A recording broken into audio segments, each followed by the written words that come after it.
दोस्तों आपका board exam आखिरी बहुत ही आखिर पास है। क्या मैं अगर आपको एक प्लान इसके बारे में बताऊं तो क्या आप इस प्लान को मानेंगे? पहले तो आप इस बात को डिसाइड कीजिए। अगर आप इस प्लान को मानेंगे सब तो ठीक है, लेकिन अगर नहीं माने तो फिर मत देखिए वीडियो। अगर आप वीडियो देख रहे हैं तो इस प्लान को मात्र फॉलो कीजिए बस। जैसे ही आपका बोर्ड एग्जाम बहुत ही करीब है और अब मैं आपको एक प्लान दूं छोटा सा, तो आपके नंबर 95 तो लगभग आ ही जाएंगे। 95 95 प्लस लाने से कोई नहीं रोक सकता है। क्योंकि जो मतलब किस प्रकार से तैयारी करनी है उसके बारे में मैं आपको बताऊँगा। सुबह से आपने बहुत सारी वीडियो देख ली होंगी, मात्र अगर आप इस वीडियो को अगर आप देख लेते हैं मात्र ज़्यादा 5 से 10 मिनट की वीडियो हो गई बस। तो आपका पूरे समय का सारा एवरेज निकल आएगा इस वीडियो में।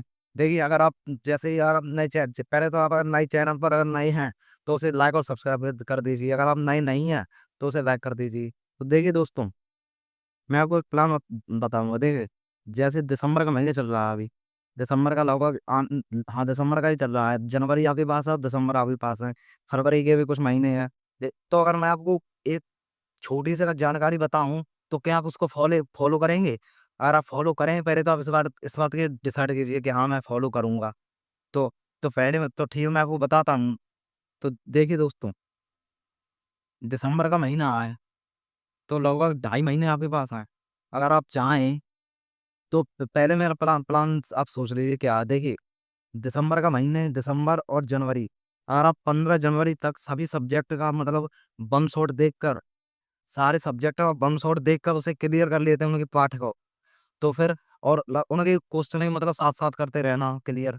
अगर आप क्वेश्चन और उसके बम शॉट देख के मतलब पाठ को क्लियर कर लेते हैं, तो आप ठीक है। जैसे ही आप 15 जनवरी के बाद फिर आपको क्या करना है, 15 जनवरी के बाद आप चाहें तो उसे ऐसे क्वेश्चन लगाइए जो बोर्ड में बार-बार आते हैं।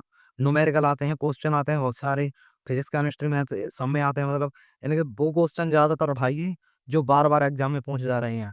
तो उन क्वेश्चन को पहले आप कीजिए, ठीक है? उसके बाद आपको स्टडी किस प्रकार से करनी है?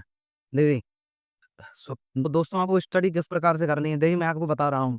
लेकिन हाँ, इस प्लान को आप फॉलो ज़रूर कीजिए, भले ही आप थोड़ा बहुत इसमें और अपनी तरफ से जोड़ के करें, लेकिन इसे आपको फॉलो ज़रूर करना है।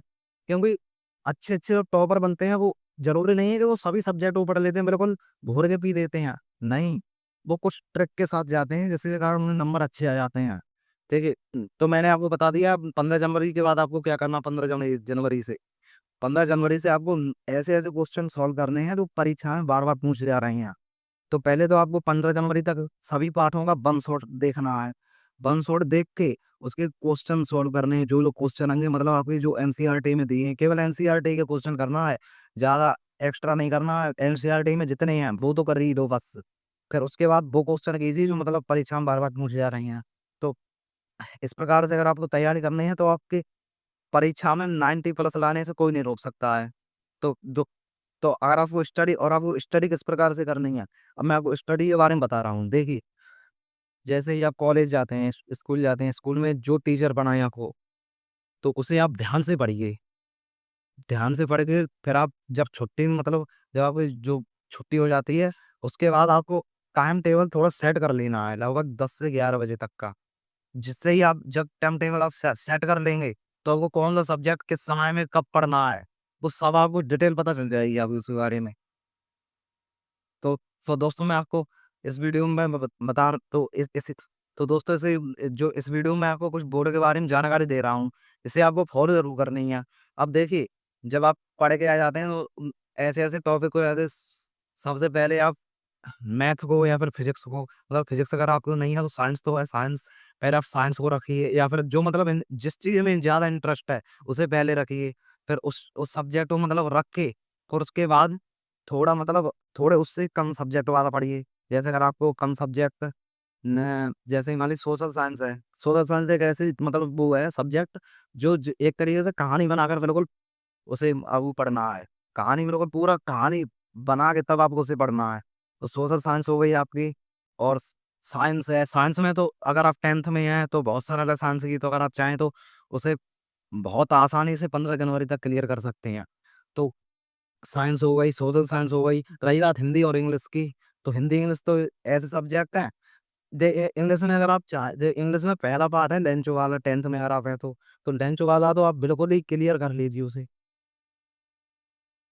तो इंग्लिश के मात्र फर्स्ट के 2 से 3 चैप्टर को बिल्कुल आपको क्लियर कर लेना है। अगर आप 12th में हैं तो 12th में भी आपको यही करना है। कुल मिला के आप हिंदी जैसे इंग्लिश है, इंग्लिश में अगर आप फर्स्ट के 2 से 3 चैप्टर मतलब अच्छे से क्लियर कर लेते हैं। देखिए चैप्टर अगर आपको क्लियर करने हैं इंग्लिश के, तो उसकी जे नहीं पूरी इंग्लिश में मतलब उसका पढ़ो, कुछ नहीं।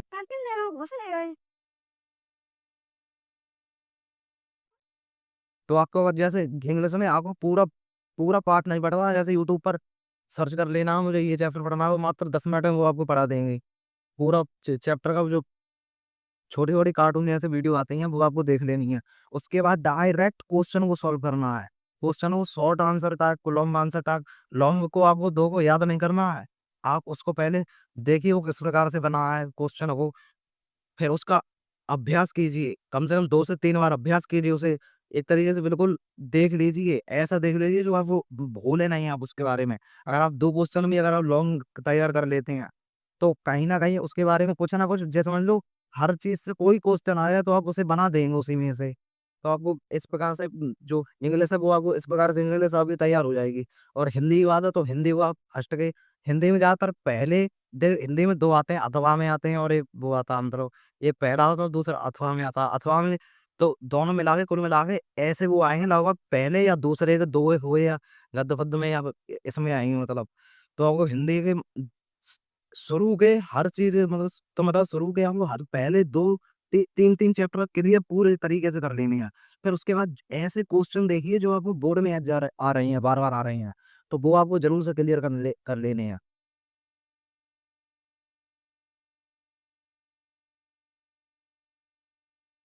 और दोस्तों जैसे ही आप जब आप स्टडी करते हैं, जैसे आप स्कूल से आकर जब आप घर पर स्टडी कर लेते हैं, सभी सभी सब्जेक्टों का मतलब टाइम बना लेते हैं, लेकिन अंत में 1 घंटा उसे रिवीजन के लिए ज़रूर छोड़ दीजिए।